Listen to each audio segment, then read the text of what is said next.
Hi friends, എല്ലാവർക്കും പുതിയൊരു വീഡിയോയിലേക്ക് സ്വാഗതം. എല്ലാവർക്കും സുഖമാണല്ലോ.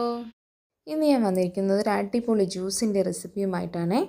വളരെ കുറച്ച് ചേരുവകൾ മാത്രം ഉപയോഗിച്ച് വളരെ എളുപ്പത്തിൽ നമുക്ക് ഈ സൂപ്പർ ജ്യൂസ് റെഡിയാക്കിയെടുക്കാം. നമുക്ക് ഈ സൂപ്പർ ജ്യൂസ് തയ്യാറാക്കുന്നത് എങ്ങനെയെന്ന് നോക്കിയാലോ.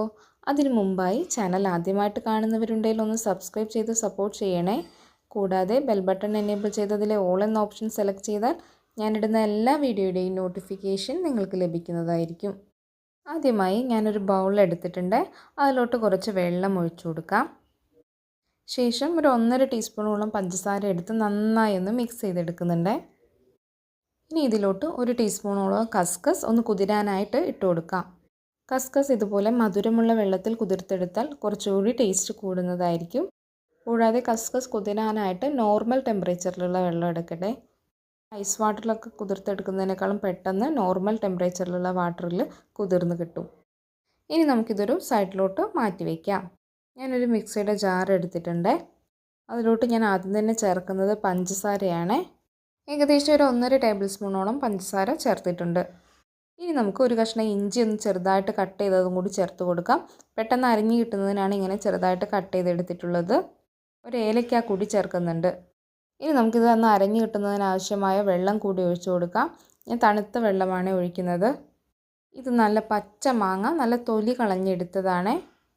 ചെറിയ മാങ്ങയാണ് ഞാൻ എടുത്തിട്ടുള്ളത്, നന്നായി മൂത്ത മാങ്ങയാണ്. ഇത് നമുക്ക് ഈ ജാറിലോട്ട് ഇട്ട് കൊടുത്ത് നന്നായി ഒന്ന് അരച്ചെടുക്കാം. ഇപ്പോൾ ഞാനിത് അരച്ച് കൊണ്ടുവന്നിട്ടുണ്ട്. ഇനി ഇതിലോട്ട് പാകത്തിന് വെള്ളം ഒഴിച്ച് മധുരമൊക്കെ ഒന്ന് ചെക്ക് ചെയ്ത് നോക്കാം.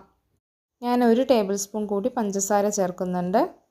നിങ്ങൾ ചേർക്കുന്ന വെള്ളത്തിൻ്റെ അളവിനനുസരിച്ചും പ്രത്യേകിച്ച് മാങ്ങയുടെ പുളിക്കനുസരിച്ചും ചേർക്കേണ്ട പഞ്ചസാരയുടെ അളവിൽ വ്യത്യാസം വരുവേ. അതുകൊണ്ട് ചെക്ക് ചെയ്ത് നോക്കിയ ശേഷം വേണം അഡീഷണൽ വേണമെങ്കിൽ ചേർക്കാൻ. ഇത് ഞാൻ ഒന്നുകൂടി നന്നായി ബ്ലെൻഡ് ചെയ്തെടുത്തിട്ടുണ്ട്. ഇനി നമുക്കിതൊരു അരിപ്പയിലൂടെ അരിച്ചെടുക്കാം. അതിൻ്റെ ജ്യൂസെല്ലാം ഒരു പാത്രത്തിലോട്ട് മാറ്റിയ ശേഷം വേസ്റ്റ് നമുക്ക് ഒഴിവാക്കാവുന്നതാണ്. ഇപ്പോൾ ഞാനിത് നന്നായിട്ട് അരിച്ചെടുത്തിട്ടുണ്ട്. ഇനി നമുക്കിതൊരു സെർവിങ് ഗ്ലാസ്സിലോട്ട് മാറ്റാം. ഈ ചൂട് കാലത്ത് കുടിക്കാൻ പറ്റിയൊരു ജ്യൂസാണ് ഇത്. മാങ്ങയുടെ സീസണൊക്കെ ആയതുകൊണ്ട് ഈസിലി അവൈലബിളും ആയിരിക്കും. ഞാൻ 2 ഗ്ലാസ്സിലോട്ടാണ് ഇത് സെർവ് ചെയ്യുന്നത്. ഇതിലോട്ട് നമുക്ക് തണുപ്പിനാവശ്യമായ ഐസ് ക്യൂബ്സ് ചേർത്ത് കൊടുക്കാം. ഈ ചൂടത്തൊക്കെ നമുക്ക് എത്ര ഐസ് ക്യൂബ്സ് ഇട്ട് വെള്ളം കുടിച്ചാലും മതിയാവില്ലല്ലേ. നല്ല തണുത്ത വെള്ളം കുടിച്ചാലും നമുക്ക് ചൂടാണ്. ഇനി കുതിർത്ത കസ്കസ് ചേർത്ത് കൊടുക്കാം. കസ്കസ് ചേർക്കുന്നത് ഓപ്ഷണലാണ്. ഇപ്പോൾ എല്ലാവർക്കും കസ്കസ് ഭയങ്കര ഇഷ്ടമാണല്ലോ, അതുകൊണ്ടാണ് ഞാൻ കസ്കസ് ചേർക്കുന്നത്. ഇത് ഇഷ്ടമില്ലാത്തവരുണ്ടെങ്കിൽ കസ്കസ് അവോയ്ഡ് ചെയ്യാൻ കേട്ടോ. ഇതില്ലാതെ കുടിക്കുമ്പോഴും നല്ല ടേസ്റ്റാണ്. ഇനി നമ്മൾ തയ്യാറാക്കി വെച്ച ജ്യൂസ് ഗ്ലാസ്സിലോട്ട് പകർന്നു കൊടുക്കാം. വളരെ ടേസ്റ്റി ആയിട്ടുള്ളതും ചിലവ് കുറഞ്ഞതുമായൊരു ജ്യൂസാണ് ഇത്. ഇത് മധുരമുള്ള ജ്യൂസാണ്. ഇതുപോലെ പച്ചമാങ്ങ ഉപയോഗിച്ചൊരു സംഭാരം തയ്യാറാക്കുന്നതിൻ്റെ റെസിപ്പി ഞാൻ ചാനലിൽ അപ്ലോഡ് ചെയ്തിട്ടുണ്ട്. അതിൻ്റെ ലിങ്ക് ഞാൻ എൻഡ് സ്ക്രീനിൽ കൊടുക്കാം. എനിക്ക് പേഴ്സണലി ഈ ജ്യൂസിനേക്കാളും ഇഷ്ടം പച്ചമാങ്ങ സംഭാരമാണ്. നല്ല അടിപൊളി ടേസ്റ്റാണ്. രണ്ടും എല്ലാവരും ഒന്ന് തയ്യാറാക്കി നോക്കി ഫീഡ്ബാക്ക് കമൻ്റായിട്ട് അറിയിക്കണേ. ഇപ്പം മാങ്ങയുടെയൊക്കെ സീസൺ ആയതുകൊണ്ട് തന്നെ എല്ലാവരും വെറൈറ്റീസ് പരീക്ഷിച്ചു കൊണ്ടിരിക്കുകയാണല്ലോ. അതുകൊണ്ട് എല്ലാവർക്കും ഇഷ്ടപ്പെടുന്ന റെസിപ്പീസാണിത്. ഈ റെസിപ്പി ഇഷ്ടപ്പെട്ടാൽ ലൈക്ക് ചെയ്യാനും ഫ്രണ്ട്സിനും റിലേറ്റീവ്സിനൊക്കെ ഷെയർ ചെയ്ത് കൊടുക്കാനും മറക്കല്ലേ.